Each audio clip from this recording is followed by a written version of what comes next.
Today is a dark, tragic day for our nation. Today, the United States Senate completed the first cover-up in this institution's more than 200-year history when the majority of my colleagues voted not to convict and remove Donald J. Trump from office.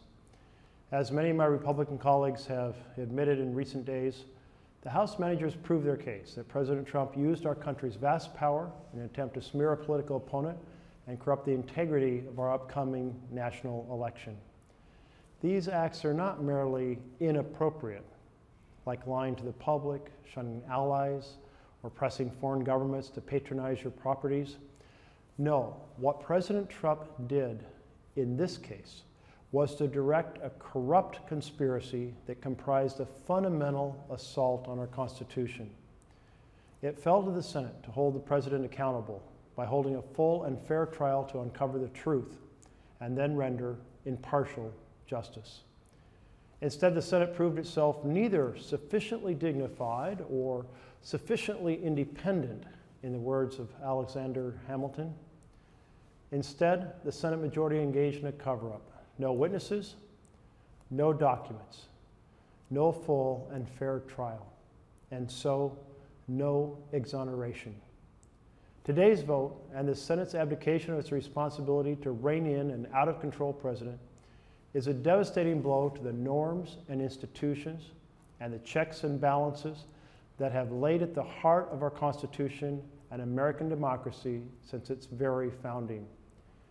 Yet we must remember that this outcome does not come in a vacuum. It's just the latest in a list of examples of our government being systematically rigged for the benefit of the powerful and the privileged. Decisions in the Supreme Court, like Citizens United, Shelby County, Rucho versus Common Cause, have repeatedly given more power to the powerful and trampled government of, by, and for the people. And efforts like stealing a Supreme Court seat in 2016 and refusing to allow amendments to legislation have only served to erode the Senate's constitutional powers and authority.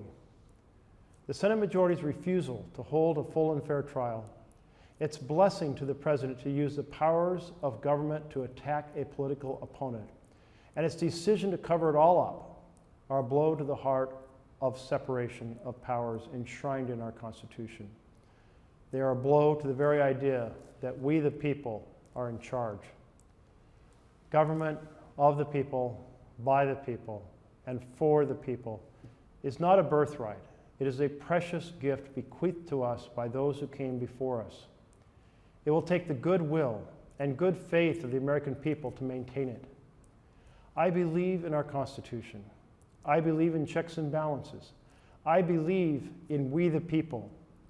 If we are going to leave that vision to future generations of Americans, all of us are going to have to fight like hell to restore and defend it.